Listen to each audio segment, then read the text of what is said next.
మరోవైపు కృష్ణా జిల్లా దివిసీమకు వరద ఉధృతి అంతకంతకు పెరుగుతోంది.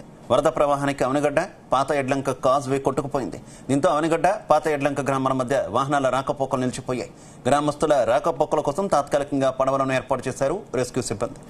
కాజ్వే కొట్టుకుపోయిన ప్రదేశాన్ని అవనిగడ్డ శాసన సభ్యులు మండలి బుద్ధప్రసాద్ పరిశీలించారు. వరద తగ్గే వరకు అధికారులందరూ అలర్ట్ గా ఉండాలని ఆదేశాలు జారీ చేశారు. కాజ్వే కొట్టుకుపోవడంతో నదిలోకి జనం ఎవ్వరూ వెళ్లకుండా పోలీస్ వారిచే ప్రత్యేక బందోబస్తు ఏర్పాటు చేశారు. అవనిగడ్డ డీఎస్పీ మురళీధర్ అత్యవసరం ఉన్న గ్రామస్తులు ప్రాణాలు అరచేతిలో పెట్టుకుని బిక్కుబిక్కుమంటూ నదిని దాటుతున్నారు.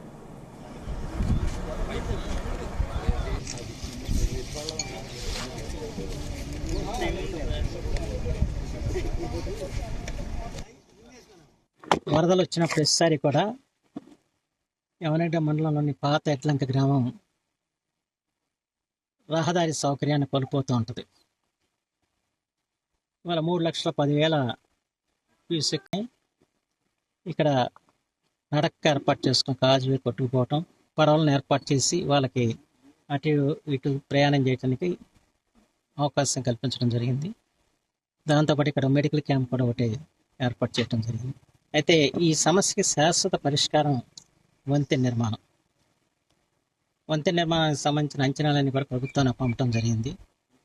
అయితే త్వరలోనే మంజూరు చేయించే ప్రయత్నంలో ఉన్నామని చెప్పి ఈ సందర్భంగా చేస్తాం. దాంతోపాటు ఇవాళ ఈ కోతకు కూడా గురవుతుంది ఎడ్లంక గ్రామం. ఎన్నో పెద్ద పెద్ద వరదలు వచ్చినప్పుడు కూడా ఏనాడు కూడా కోతకు గురైన పరిస్థితి లేదు. కానీ గత 3-4 సంవత్సరాల నుంచి వచ్చిన వరదల్లో ఈ గ్రామం కోతకు గురవటం, చాలా ఇల్లు నదీ గర్భంలో కలిసిపోవటం జరిగింది. ఇదే పరిస్థితి కొనసాగితే ఈ ఎడ్లంక గ్రామానికి రూపురేఖలు ఎలా ఉంటాయో మనం ఊహించలేము. అంచేత దానికి రివిట్మెంట్ లాంటిది ఏదైనా కట్టి ఈ గ్రామానికి రక్షణ కల్పించాల్సిన అవసరం కూడా ఉంది. దీని మీద కూడా ఇరిగేషన్ డిపార్ట్మెంటు అంచనాలు తయారు చేసి ప్రభుత్వాన్ని పంపడం జరిగింది.